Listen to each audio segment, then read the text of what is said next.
I've got customer data, and I could think about doing something like this. If there's a business person with a PowerPoint deck saying, hey, we should have a recommender, what they're really walking into is something that needs continuous optimization, probably a team of 10 collaborating on it non-stop, and that doesn't even include the initial building of a methodology and the pipeline and all these things. So it sounds quite involved, which is where I was going. Is it something that two people did just by sitting next to each other? But it sounds far more involved than that, and more of a large undertaking.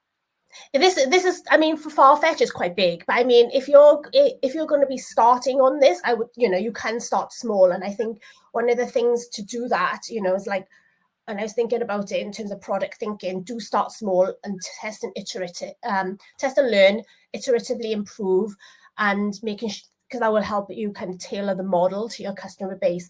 So if I was thinking about like how I would start that off, I'd probably hire assuming you've got the data in place, by the way, so you're collecting all your on-site data and stuff, I would say that you hire an analyst with sort of advanced analytics or towards data science skill set, because you can build something quite quickly out of it and build out that proof of concept, which drives value, which then allows you to get more investment into this product.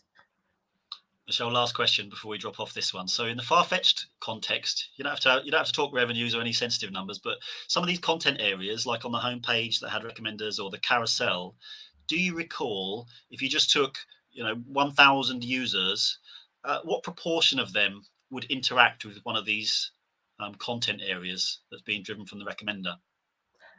I can't say the exact proportion, but I would say quite a high percentage.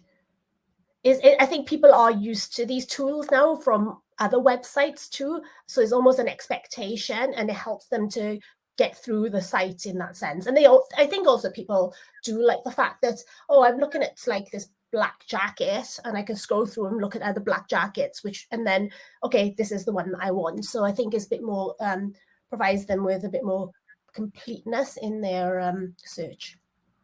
Michelle, good news, we're finished. Bad news, we're about to hit time. So Michelle, thanks for taking us through that. Thank you for your insights. Ladies and gentlemen, this has been Emma's Like Teen Spirit. We'll see you again soon.